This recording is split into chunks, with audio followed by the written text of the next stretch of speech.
Ano po ang conclusion ng ating pag-aaral ng membership vows ng Redeemed by Grace Baptist Church. At itong ang series na ito ay ating isinagawa upang ating balikan kung ano ang mga sinusumpa nating ating gagampanan bilang mga miyembro ng iglesia. At ang tanong na ating hinahanapan ng kasagutan ay, what things do we commit to do in our covenant? What vows do we make? At ito ay ang layunin ay isang pag-review ng ating mga commitments as covenant members of the church.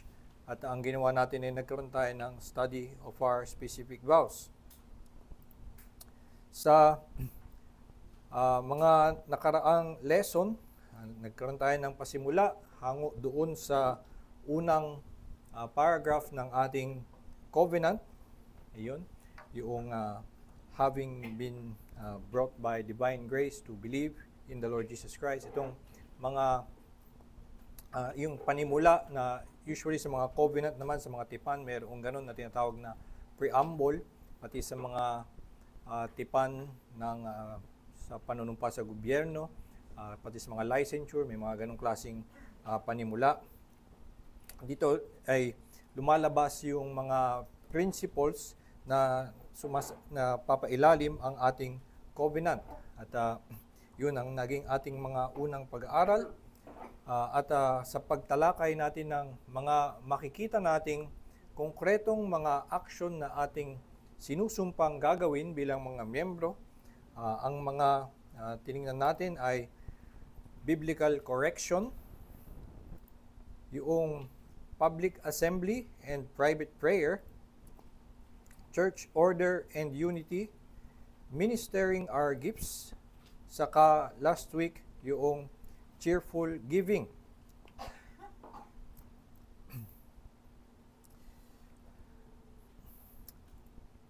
Ito yung sa simula ng second paragraph na ang ating sinusumpa doon, sinasabi, we will exercise an affectionate care and watchfulness over each other.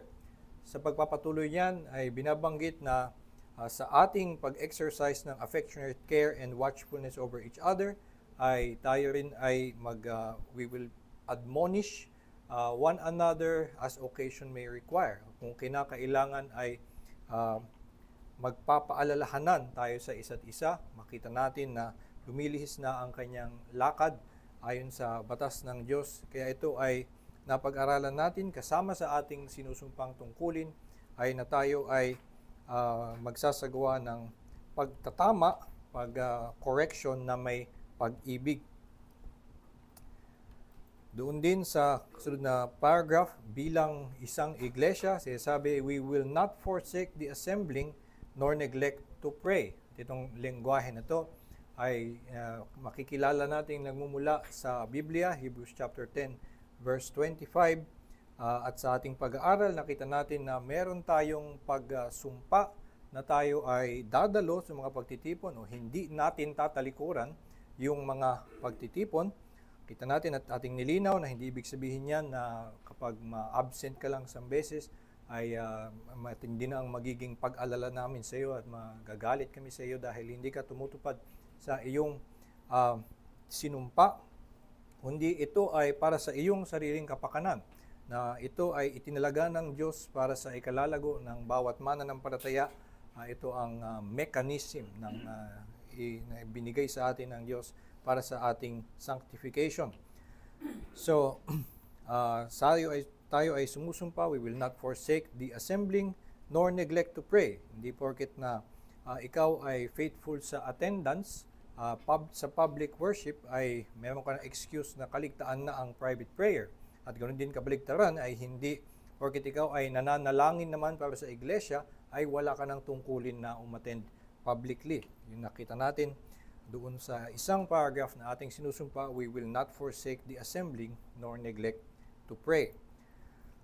At yung sumunod na paragraph, sinabi natin tayo ay magtutulungan, we will work together. At doon pa lang sa salitang yon, we will work together. Ang tinutukoy natin ay we will work together na yung para sa promotion of its worship, and yung ministries, yung doctrine and discipline.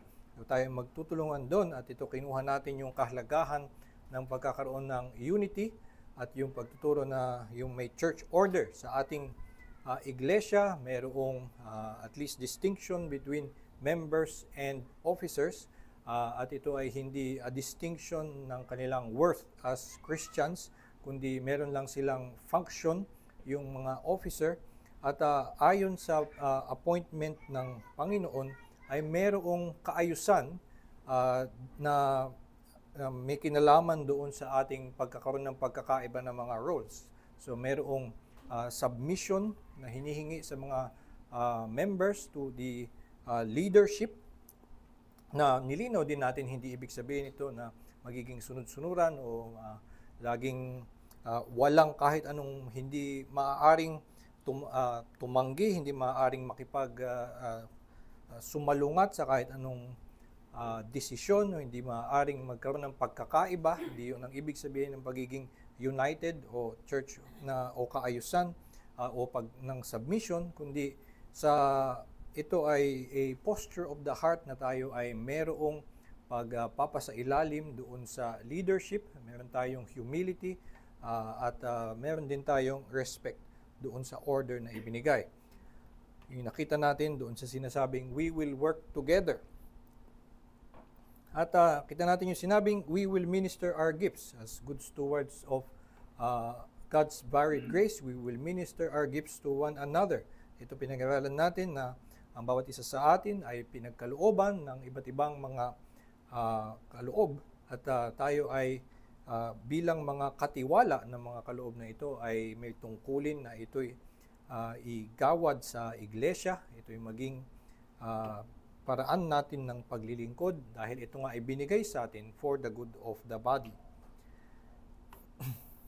At itong huli na binabanggit doon ay we will contribute cheerfully and regularly. At sa ating pag-aaral nung nakaraang linggo, ito ay tungkol sa pagbibigay ng salapi, at hindi dahil tayo ay isang spiritual na organization at may pananampalataya, hindi ibig sabihin nun na wala tayong pakialam sa pera, at na hindi natin nakikita ang kahalagahan nito, at na hindi ito bahagi sa plano ng Diyos para sa pagsulong ng ministeryo. Ito ay kasama sa disenyo ng Diyos in common sense, or tinatawag na the law of nature, ay yung ministry ay supported by the cheerful and regular contribution of its members. Yan, nakita natin, may tayong paglilinaw tungkol sa katuruan sa tithes and sa offering as worship.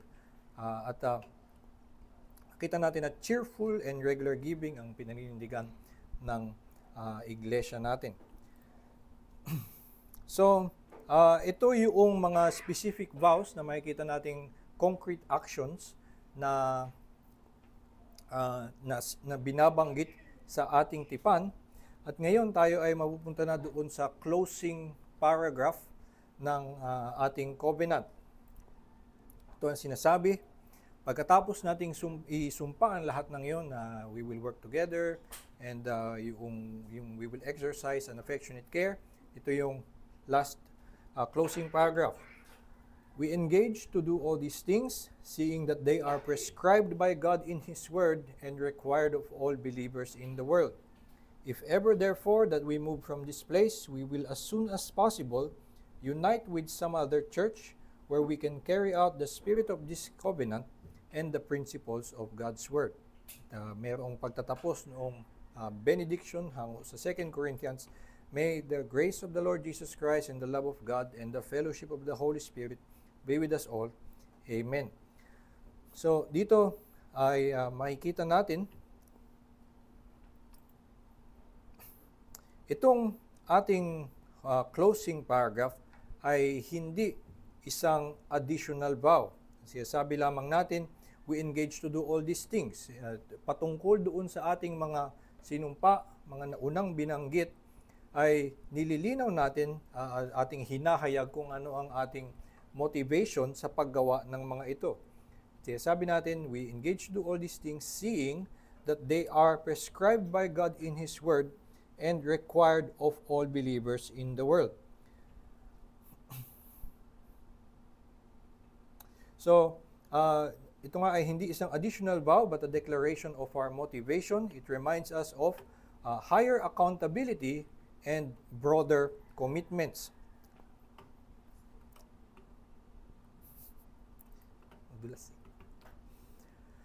So una sa higher accountability na ipinapaalala sa atin nitong paragraph na ito ay by entering into covenant membership, we become accountable to one another in love. Yun nga yung ibig sabihin na tayo ay gumagawa ng isang seryosong panunumpa sa isa't isa sa harap ng Diyos na ito ang gagawin natin para sa isa't isa.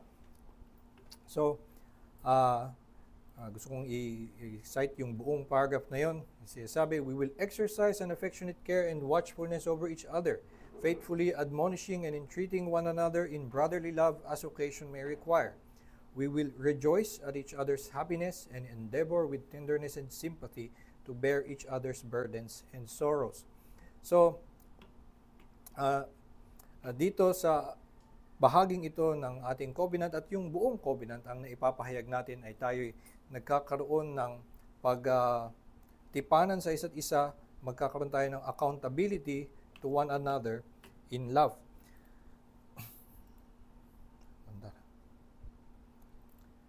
Pero sa itong awit na ito, ngayon ay nagpapaalala sa atin, itong paragraph na ito ng ating covenant ay nagpapaalala sa atin na our ultimate accountability is not to each other on the basis of our vows, but to God on the basis of His commands.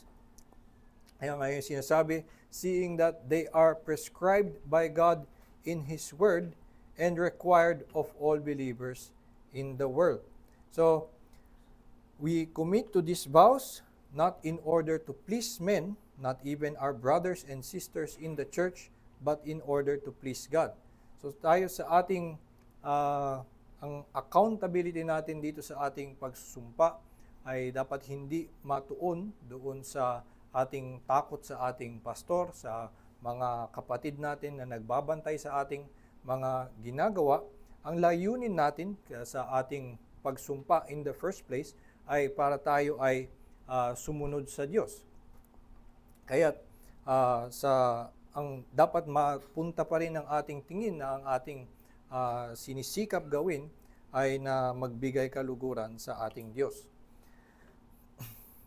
At maliban sa tayo'y pinapaalalahanan na meron tayong mas mataas na accountability kaysa sa iglesia lamang, ay na meron pa tayong broader commitments. Mas malawak pa ang ating commitment bilang mananampalataya na hindi lamang yung makikita nating inilista doon sa ating tipan. So hindi dahil yan lamang ang ating mga binabanggit ay yun na yung sum of all our duties.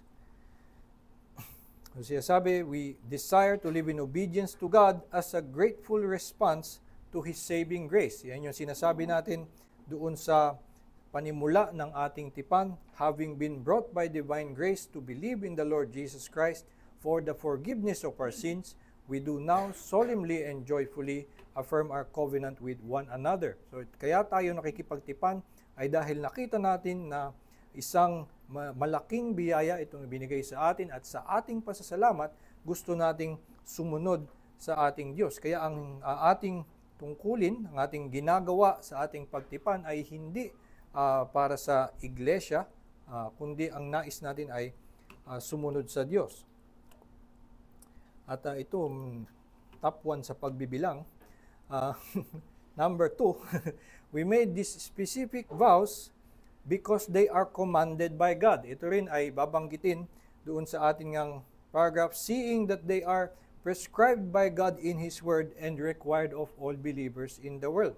So itong mga vows na ating in-specify doon sa ating covenant ay dahil nakita natin at ating nauunawaan na ito ay iniutos nga ng Diyos. Hindi na nagdadagdag pa tayo ng kahit anong kautusan, yung ating layunin ay bilang pasasalamat sa Diyos ay gusto nating mamuhay ng naaayon sa kanyang kautusan. Kaya't at isa sa mga kautusan na yon, or 5 sa mga kautusan na yon, ay itong mga binanggit doon sa ating tipan. Kaya yun yung ating mga binabanggit. So, yan, bumalik sa pagiging tama ng pagbibilang. Number 3, the vows in our covenant do not cover all Christian duties. So, hindi dapat natin nga isipin na yun na lahat ng mga tungkulin natin bilang mga mananampalataya. Kung meron man tayong titingnan na listahan na gusto nating makitang a summary of all our duties, yun ay ang 10 Commandments. Ito ang ating pananaw na yung 10 Commandments is the summary of the moral law, and also mas maikli pang sinummarize ni Jesus into love God and love our neighbor. At makikita natin na ito ang paninindigan ng Reformed Church ayon sa Westminster Shorter Catechism sa question 39 to 41.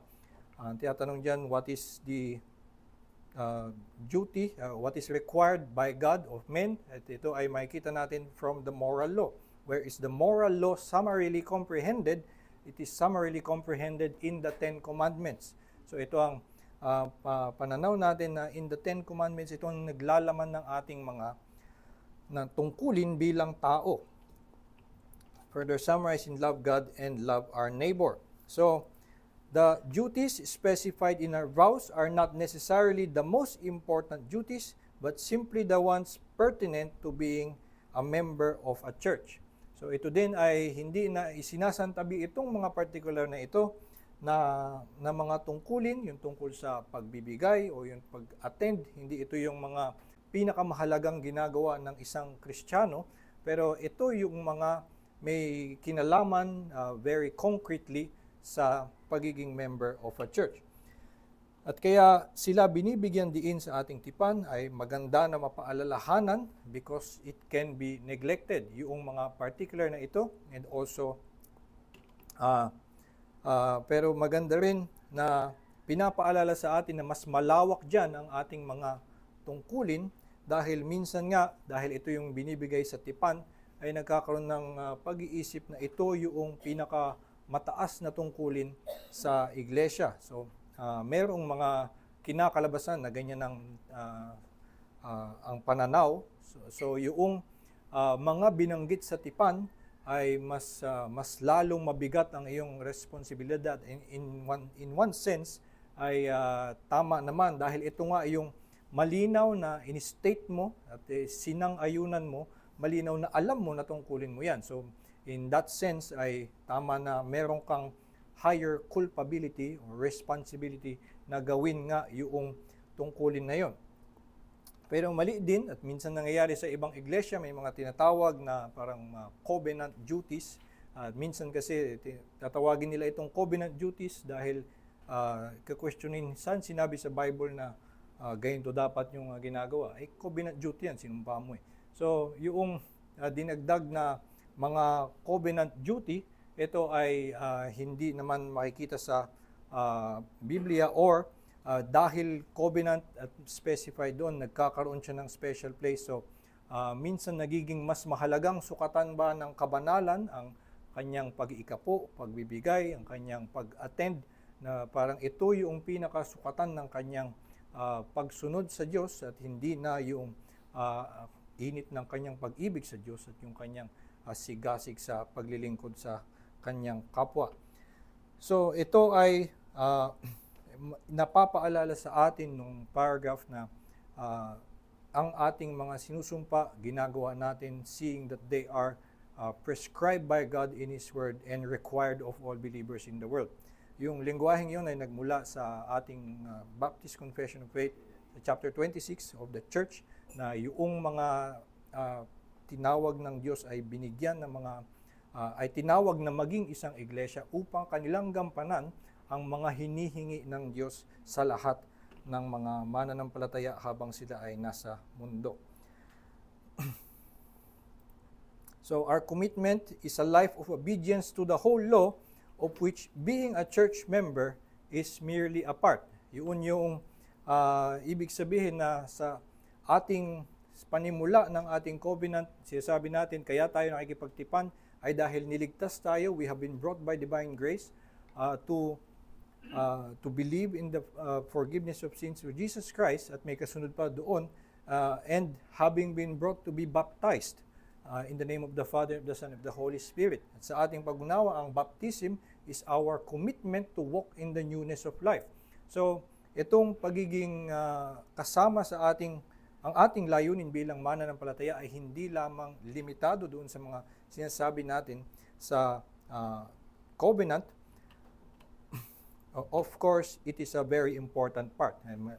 Kailangan pa rin bigyan ng diin na ito nga isang napakahalagang bahagi ng pagiging isang mananampalataya. At lumalabas nga doon din sa pagtatapos nitong covenant, at doon pa lang sa fact na yung church natin ay mayroong tipan na ang pagiging member ay dadaan sa pakikipagtipan sa isa't isa, nakikita na binibigyan nating diin na ito ay isang mahalagang bagay. Makikita natin nga lalo yung kahalagahan ng church membership para sa atin. Tignan natin yung hulingang paragraph. Sabi, we engage to do all these things, seeing that they are prescribed by God in His Word and required of all believers in the world. If ever, therefore, that we move from this place, we will as soon as possible unite with some other church where we can carry out the spirit of this covenant and the principles of God's Word. So, dito ay may prinsipyo na nakapailalim. Una, meron tayong paninindigan na church membership is required of all believers in the world. Ito nga yung sa chapter 26, paragraph 5.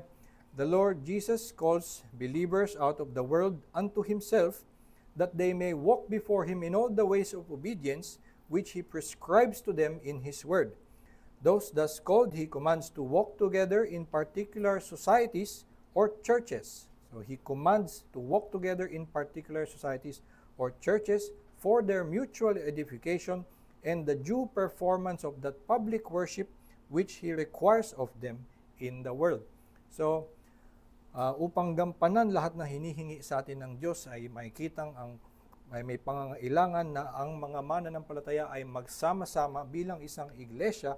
Kaya ang pagiging miyembro ng sa isang iglesia ay pinaninindigan natin required of all believers in the world.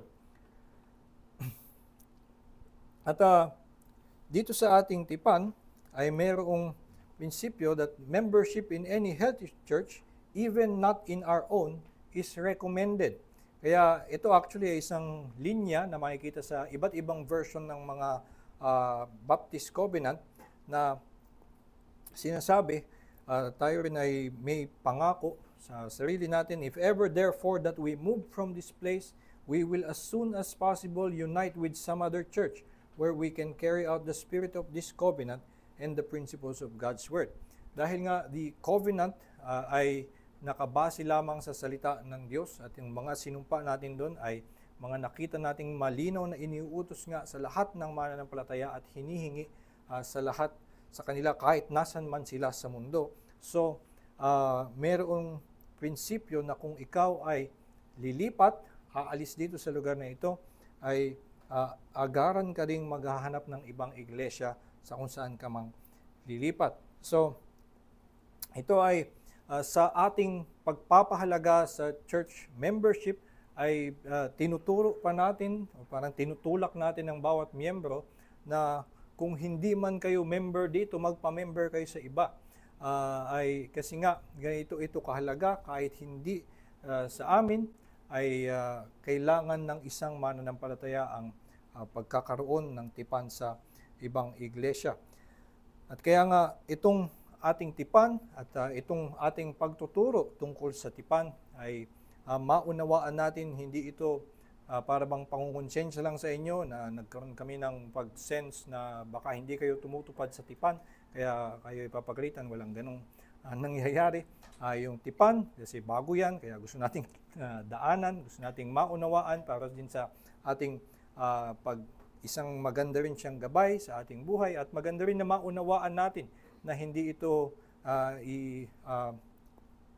ihinahampas sa atin bilang batas, kundi ito ay isang tipan na nagpapaalala sa atin, isang magandang gabay kung paanong mamuhay para sa pagiging isang iglesia. At dito nga, maunawaan natin na hindi rin natin layunin lang na ibigyang diin yung particular na umattend kayo o magkaroon ng offering. Hindi ganoon yung mga layunin dito, at hindi kami nagdidiin lang ng church membership para hindi langawin yung aming mga pangangaral o para hindi mabawasan yung offering. Hindi ganoon ang motibasyon kaya gustong magdiin sa church membership, kundi nakita namin sa banal na kasulatan at na ito nga talaga ay hinihingi ng Diyos sa lahat ng mananampalataya. Ito ay ang kanyang disenyo para sa ating paglago at para sa ating sariling kabutihan. Ito ay maganda para sa atin. Ito ang kanyang iniutos, at dapat nga kahit saan man kayo mapunta, mas maganda pa kahit hindi Reformed, kahit hindi Baptist, basta isang matatawag nating healthy church, or at least hindi yung mukhang yung terminally ill church na papunta na sa kanyang kamatayan. Huwag yung ganun, kundi yung healthy church, may patutunguhan. So hindi necessarily kailangan ng reform yun, kundi mas maganda yun kaysa sa maging mag-isa ka lang. Napakaganda pa ng lahat ng pinapakinggan mong preaching sa internet, at magkaroon ka ng spiritual experience sa iyong private prayer time. Mas magandang magkaroon ka ng iglesia kahit saan pa yan. So bilang pagtatapos sa ating series on membership vows, puntahan natin yung pinaka text na binabalikan tungkol sa iglesia. Dito sinasabing nagsisimula ang pagtaguyod ng iglesia. Well, sabi sa Matthew 16.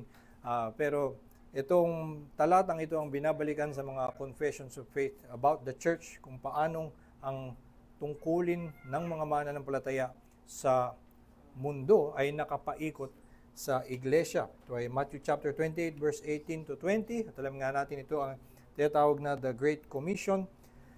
Go therefore and make disciples of all nations, baptizing them in the name of the Father and of the Son and of the Holy Spirit, teaching them to observe all that I have commanded you, and behold, I am with you always to the end of the age. Sa kinalakihan kong pagtuturo, sa mas madalas kong nadidinig na ito'y itinuturo na para bang isang individual na tungkulin ng bawat individual na mananampalataya na sila ay magbahagi ng ebanghelyo. Pero kung titingnan natin, ito ay nakapaikot sa iglesia, na una, napakalaking gawain ang iniuutos ni Kristo na hindi magagampanan ng nag-iisang mananampalataya. Ang sinasabi ay to make disciples of all nations. So kailangan ng pagtutulong-tulong ng maraming mga mananampalataya at actually maraming mga iglesia para magawa itong iniuutos ni Kristo.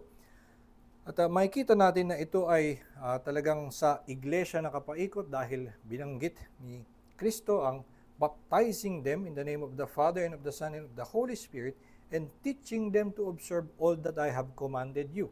At itong dalawang to, baptizing, which is yung tumapatungkol sa sacraments, ay hindi dapat ginagawa ng bawat mag-isang individual Christian. So, mismong sa iniuutos ni Kristo, ini-envision niya na mayroong mga congregations of churches formally assembled, covenanted with each other to administer such ordinances as baptism in the making of disciples, and also mayroong isang mahabang gagawing pagtuturo. Hindi lamang na pupunta ka kung saan, magbibigay ka ng tract tapos nabahagi mo sa kanya yung evangelism, kundi yung mga ginagawang disipulo ay you teach them to obey, to observe all that I have commanded you. Hindi man lang na gumawa ka ng isang detalyadong aklat tungkol sa mga kautusan ng Diyos para maituro mo sa kanila.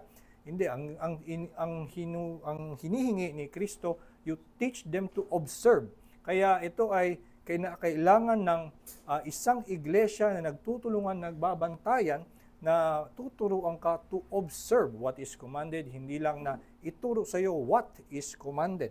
So, yung mismong komisyon ni Kristo na sinasabing, yung kanyang the Great Commission, actually, yung sinasabi nga, kaya siya tinawag na Great Commission na hindi dahil ito isang mabigat mong tungkulin, kundi isang malawak. So, great, malaking adhikain kasi madaming pinapagawa sa iyo. Malaki, great. Pero wala naman sa Biblia yung term na yun, na the Great Commission, idinagdag lang ng marami at yun lang naging tawag historically.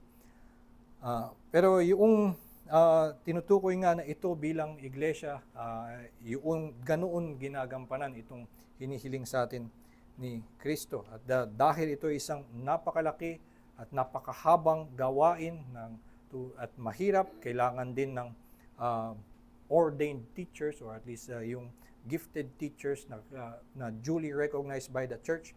Kaya yung gawaing ito ay nagagawa lamang through churches. Kaya dahil nga isang mahabang, malaking adhikain ang iniwan sa atin ng Panginoon, kaya itong fitting end to our covenant, may the grace of the Lord Jesus Christ and the love of God and the fellowship of the Holy Spirit be with us all. Amen. So ito ang ating covenant. Nawa sa ating mga maraming susunod na pagbabalik dito sa covenant na ito ay meron tayong pag-unawa kung ano yung ating mga binabanggit. Siguro baka mahirapan pa rin. Alam ko yung asawa ko nahihirapan na Tagalog kasi yung binabasa natin. Tapos mahirap siyang intindihin. Pero at least baka makonect mo na yung English translation doon sa ating Tagalog na pinabasa. Pero nawa sa mga times na babalikan natin yung covenant ay meron tayong pag-unawa kung ano yung ating mga binabanggit, kung ano yung hinihingi sa atin bilang mga church members. Kaya mabuhayan tayong gawin ito ng hindi out of a servile fear, and lalong not a servile fear of men, but a joyful filial fear of God. So, ito ang last on the lesson covenant. May susunod ng series na hindi tungkol dito.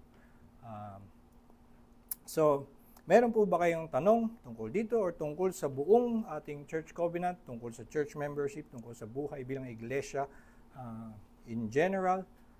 Sa susunod, iba na ang ating topic. Kung gusto niyo ng spoiler, it's about liturgy of yung worship tungkol sa ating ginagawa tuwing linggo. Meron po bang tanong, question, reflection?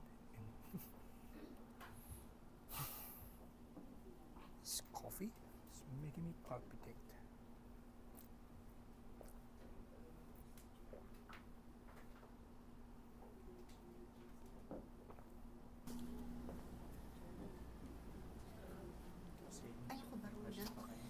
Okay.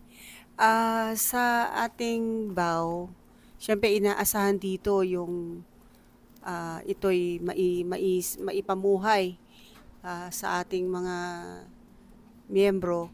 Paano kung sa vow na yan ay kitang-kita na hindi lang minsanan, kundi parang tuloy-tuloy na pag hindi naman yan natutupad?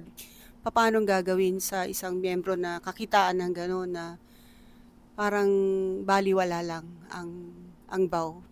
Ayun, meron din tayong vow na we will exercise an affectionate care and watchfulness over each other. So kung atin nga nakikita yun, ay kailangang gawin natin yung loving correction na kung binabaliwala yung vow and even mga bagay na not necessary na nasa vow, kundi yung mga malinaw na kasalanan kahit na hindi binanggit sa vow, ay ayun, meron tayong ganun ding pagpapaalala sa isa't isa. Paano nga kung after all those things na pagpapaalala wala pa rin, wala lang? Yun nga pong yung process nun ay when we exercise yung loving correction, ay pagtama. Kapag hindi pa rin, meron ding prosesong pinupuntahan yan, yun yung tinatawag na church discipline. At yun yung kasama yun sa atin ding sinusumpaan na tayo ay we will work together for the promotion of its doctrine and discipline. So sa ating pakikiisa sa iglesia tayo nagpapasakop sa discipline of the church. So ang nakalabasan din nun, ang taong hindi nagsisisi o hindi nakikinig sa pamamanhik sa kanya na siya ay itama ang kanyang paglakad, ay mapuwa pa sa ilalim sa discipline, which is also a fulfillment of our of our covenant, na it's also an extension of our love for the brother, to discipline the erring brother or sister.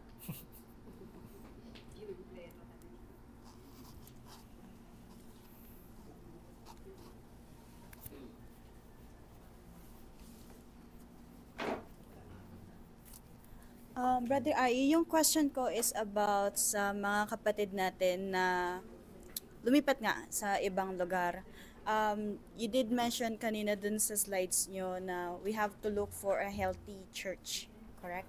Pero what if yung kapatid natin na yun is wala talaga siyang makitang healthy church? It's beyond of the principle na kung ano yung ginagawa din natin sa loob ng ating iglesia.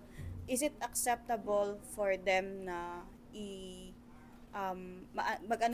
mag-online sa mga uploaded sermons natin through our like yung YouTube natin? Yun na yung kung walang-wala talaga, at yun nga kung walang-wala talaga, ay yun na talaga yung pinaka maganda niyang magagawa, ay makuha to grab anything that he or she can grab on. Though in general, merong iglesia na mahanap kahit hindi reform, kahit hindi sa maraming lugar na usually lilipatan ng mga tao. So unless isang gusto mong maging missionary, kaya ka lumipat sa isang lugar na walang iglesia, kaya ka talagang wala kang iglesia, baka kailangan mo ngang laging makipag-online discussion. Isang luxury na yun ng mga missionary ngayon na pwede silang makipag-online connection to their home church. Pero yung in general, ang mga nililipatan ng mga tao, kaya sila lumilipat, ay ngayon, it's now may Christian somewhere there, even maybe 1 or 2 hours away.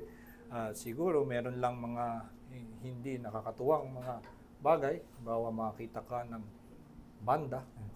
Well, hindi naman yun ganun ka-offensive or madami pang ibang mga things, pero minsan even that you can just tolerate or talagang to suffer through a difficult time even with a bad church among other believers. Basta maghanap ka ng mga kasama mo, mas maganda yun kaysa wala. Ito ay yung mungkahi natin sa lahat ng lilipat.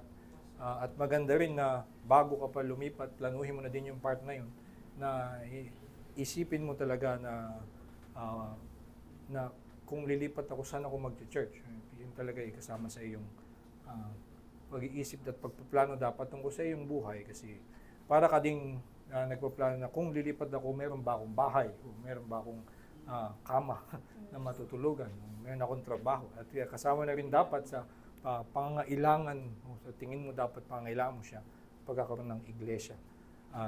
Pero kung wala talaga, nangyayari nga yun, at minsan nangyayari din na may sasalihan siya, tapos masisira yung church na yun, kakaroon ng mga katitisuran, kung ano pa, dami mga sakit ng ulo nangyayari sa mga taong lumilipat. So, ganun, gagawan ng paraan, at sabi nga ay agaran, or immediately ay hahanap ka. Yun yung gusto mong mangyari, na makahanap ka ng church. Last question, Kuya Ai. Ano naman po yung responsibility ng church natin sa kapatid natin na lumipat sa ibang lugar? May way po ba ang church natin to help that kapatid na maghanap ng iglesia dun sa lugar? Kung hindi pa familiar yung... Well, kung meron tayong connection doon, meron tayong alam, at meron tayong ways to find churches, pwede tayong makagabay and to help maybe a brother or sister na to discern which is a healthy church. Baka may mga ganong paggabay na maitutulong ang iglesia. Pero besides that, meron nga din naman responsibilidad talaga doon sa believer mismo na siya yung maghahanap ng iglesia ng ano. Kasi baka nga mas alam niya yun. Siya yung nandun. Siya yung mas makakatingin. So we extend whatever help we can. Pero Thank may you. limited din tayong magagawa.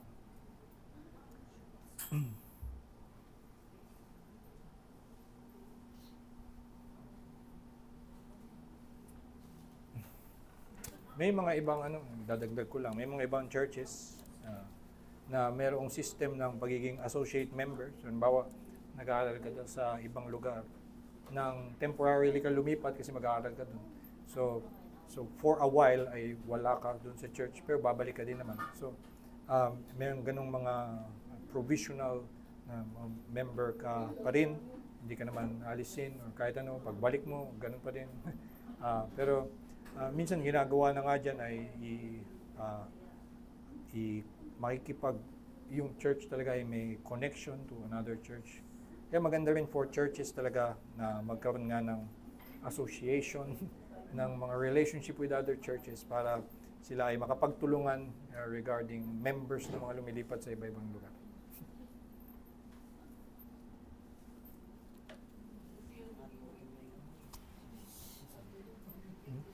Tama na. Wala nang question. Wala na. Amin lang. May Ito pa daw.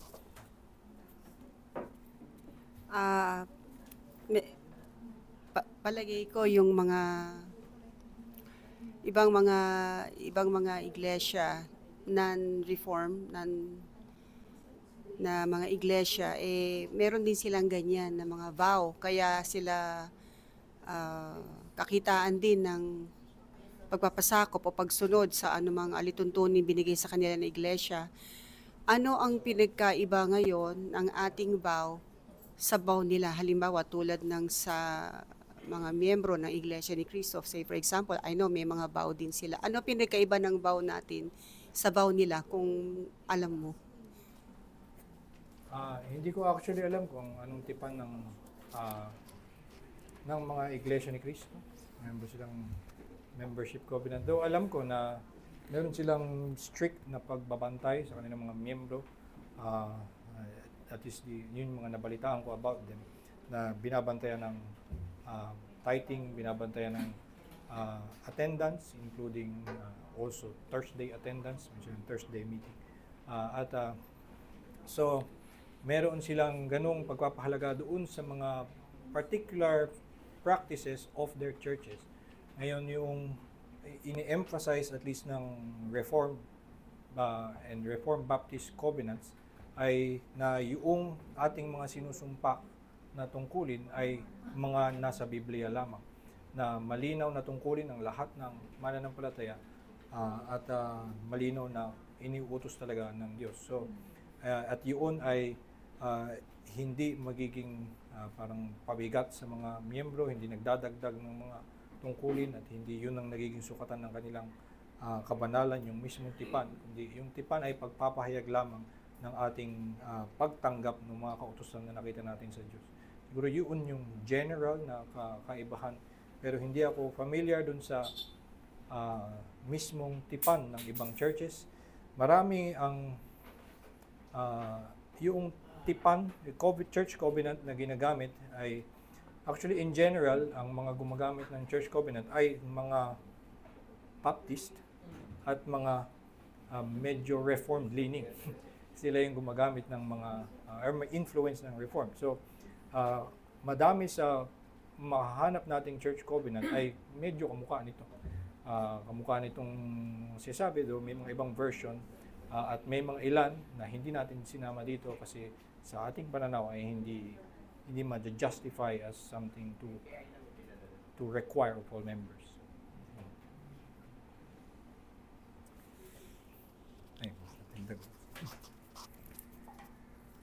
So Brother, ay yung regarding niya sa Great Commission, no, sa Matthew 28, nabanggit mo nga na kung tutuusin pala is ano siya, mission talaga actually ng iglesia or as a buong church talaga, not individual. Pero paano, in one sense ba meron din talaga siyang tinuturo dyan sa Matthew 28 na may kumbaga may part na individual dapat talaga ginagawa natin yung pag-evangelize. Meron bang ganun, bro? Dito sa Matthew 28 ko wala. At actually, pananaw ko sa turo ng Biblia ay hindi hinihingi ang exactly the same kind of evangelism of everyone. And yung ginagawa halimbawa sa mga system like G12 na Yes.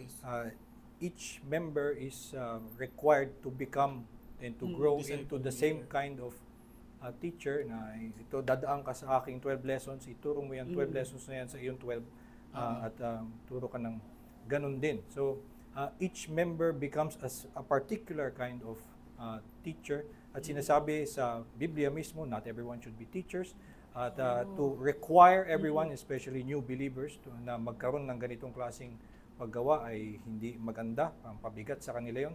Maliban doon ay sa ating pananaw ay iba-iba ang kaloob na ibinibigay sa mga miyembro. So, ang paggawa at paglaganap ng ebanghelyo ay mas nangyayari through church, in the movement of the church at sa pagtutulungan nila. Isa sa mga pinakasimpleng pwedeng gawin ng most members para mag-evangelize ay mag-invite ng mga tao sa church.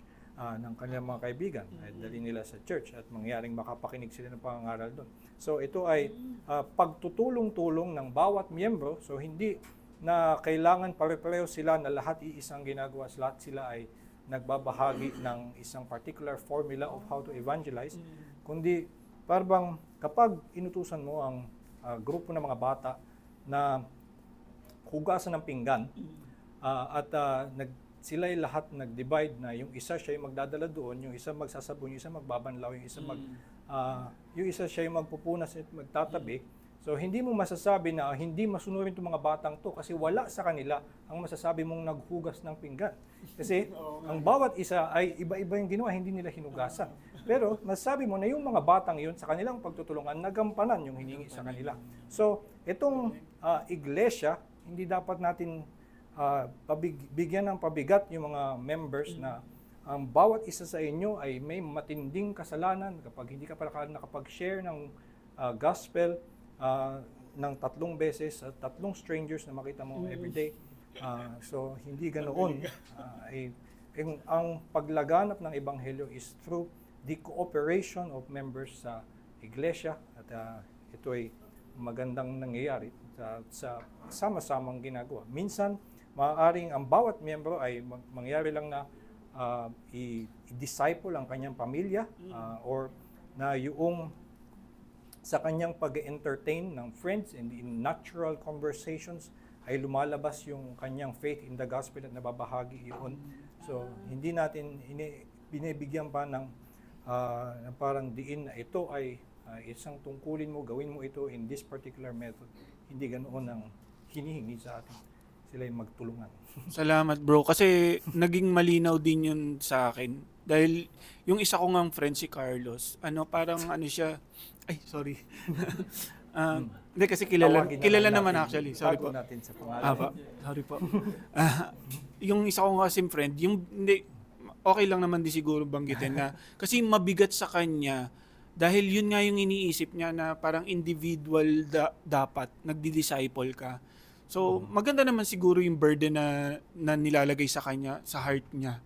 'Di ba? No, na kailangan i-disciple niya yung pamilya niya, 'di ba? Parang ganoon.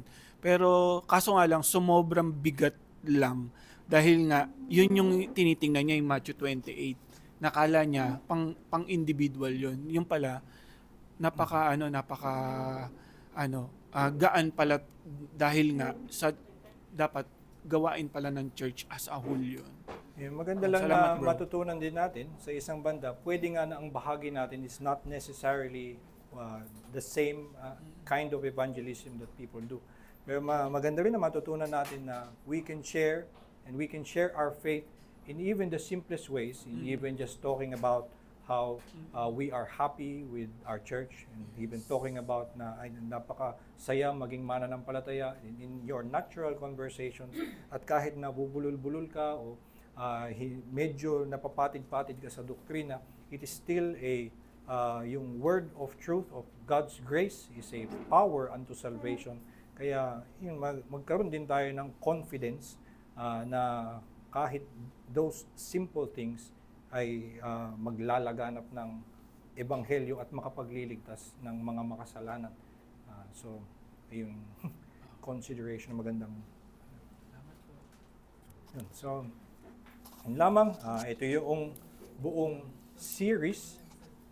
Ito yung ating buong series on Church Covenants. Nawa nga ay tuwing babalikan natin yung Church Covenants sa whatever occasion, pag may bagong member or kapag natripan nyo lang na basahin yung nandiyan sa pader, o kapag tayo ay nag-Lord Supper at ito ay ating binalikan, magkaroon tayo ng bagong appreciation of what joy we have as a church.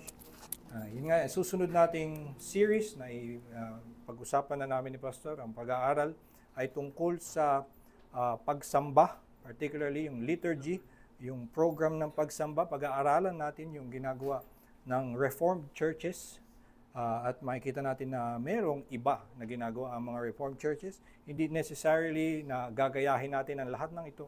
Gusto natin makuha yung insight, ano yung biblical reasons for such practices, ano yung mga pwede nating i-adapt for the improvement and the promotion of our worship. Anyway, sa ngayon, tayo po ay manalangin.